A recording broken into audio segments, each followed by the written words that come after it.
گاندھی نگر کے ایک مدرسے میں مفتی رحم اللہ خان قاسمی صاحب کی کتاب معرفت الحیوان کا اجرا پروفیسر اختر الواسع صاحب، جناب مولانا زاہد علی خان صاحب شیروانی، مولانا یونس فلاحی صاحب، پروفیسر خالد محمود صاحب، ریٹائرڈ آئی جی ایم ڈبلیو انصاری نے کیا۔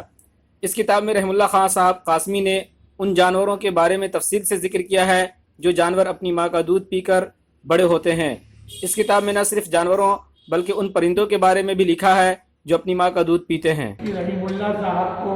سنی دینیات یہ زحمت بھی تھی کہ آپ اپنے حیوانات کے علم سے متعلق جو حیوانیات کہلاتا ہے اور اس میں آپ نے اس کے علاوہ قرآن پاک میں احادیث طیبہ میں جو حیوانات کا تذکرہ آیا ہے، اس کے علاوہ حلال و حرام جو جانور کون سے ہیں ان کے اوپر بھی آپ نے کام کیا ہے۔ تو آپ حیوانیات پر ہمارے شعبۂ سنی دینیات میں دینیات کے نقطۂ نظر اور دنیاوی نقطۂ نظر کو ملا کر یہ خطاب فرمائیں۔ اس موقع پر میں نے علی گڑھ مسلم یونیورسٹی کے پرو وائس چانسلر پروفیسر جناب بریگیڈیئر سید احمد علی صاحب کو وہاں صدارت کے لیے دعوت دی تھی۔ جناب وائس چانسلر صاحب باہر تشریف لے گئے تھے، اس وجہ سے وہ تشریف نہیں لا سکے۔ اس کے علاوہ شعبۂ حیوانیات کے جو صدر تھے وہ جناب پرویز صاحب، ان کو میں نے وہاں بلایا تھا۔ اس کے علاوہ جو شعبۂ وائلڈ لائف کے جو پروفیسر ہیں اور اس کے علاوہ dean faculty of life science سے جناب ڈاکٹر یحییٰ طور پر بہت ہی بڑا کارنامہ ہے، اور اس کو انگریزی،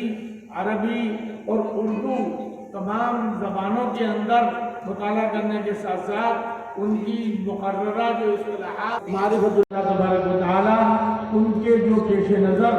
2-3 اہم ترین جو کام ہیں جس کا میں تذکرہ کر چکا ہوں، وہ بھی اللہ تعالیٰ تکمیل کے مراحل تک پہنچائے، اور اسی طرح سے بھی ان کو اس سلسلے میں دشواریوں کی کمی جتنی ہو سکتی ہو وہ اللہ تعالیٰ اپنے فضل سے مہیا فرمائے اور ہر طرح سے اپنے حفظ و امان میں رکھے۔ یہ کتاب غیر معمولی اہمیت کی کتاب ہے، اور اس میں کوئی شک نہیں ہے کہ اردو میں سائنسی لٹریچر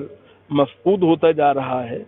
ہم صرف مشاعروں کے اور شاعری کے عادی ہو گئے ہیں، اور اس میں بھی ماشاءاللہ جو بینر لگاتے ہیں وہ ہندی کا لگاتے ہیں، مشاعرے کا بھی۔ تو ہمیں ایسے ماحول کے اندر